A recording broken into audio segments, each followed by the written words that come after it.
Pozdrav gospodine Stankoviću, emisija vam je poučna, zanimljiva, sve pohvale za rad i trud. Hvala. Pitanje za doktora Petrovića. Živim moralno, čitam Bibliju svaki dan i primenjujem savete iz nje. Kad god sanjam nešto i probudim se i ne mogu da shvatim da li je san ili stvarnost, imam nedoumice veliki. Odmah da kažem da ne živim stresno i nisam demonizovan. Ko kaže da nisi demonizovan, prijatelju? Jesi čitao Bibliju? Ako nisi čitao Bibliju, kako ti znaš da nisi demonizovan? Pa evo kaže, čitam Bibliju svaki dan i primenjujem savete iz nje.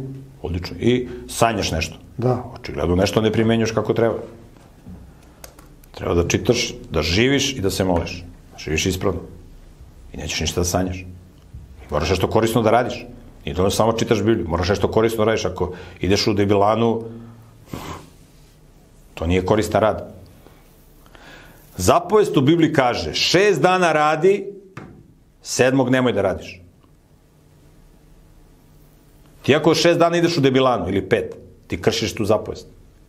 Ili ništa ne radiš. Tu se koristi termin u hebrejskom seća se dana, kaže ovako zapovest, seća se dana od odmora da ga svetkuješ. 6 dana radi i svršavaj sve poslove svoje. Poslove svoje koristi se hebrejska reč melaha. Melhateha, sve tvoje poslove. Melaha znači, to je reč koja se odnosi na zanat. Znači, radiš nešto konstruktivno. Nije ono, pakuješ pakete, isključiš mozak, samo trpaš. Znači, ti prijatelj, ako 6 dana ne radiš, tebi će kršiš Božju zapovest, onda će te opseduju demoni. A debilana je nerad. To je zaglupljivanje. Znači, moraš nešto da radiš, prijatelju, korisno. I onda te neće opsedati demone da ti sanjaš svakakve gluposti. Možda ti ideš u debilanu, sedi u zadnju klupu pa radi nešto, čite nešto na internetu, uči da radiš neki internet biznis ili ovo ili ono. Onda to jeste rad, neki.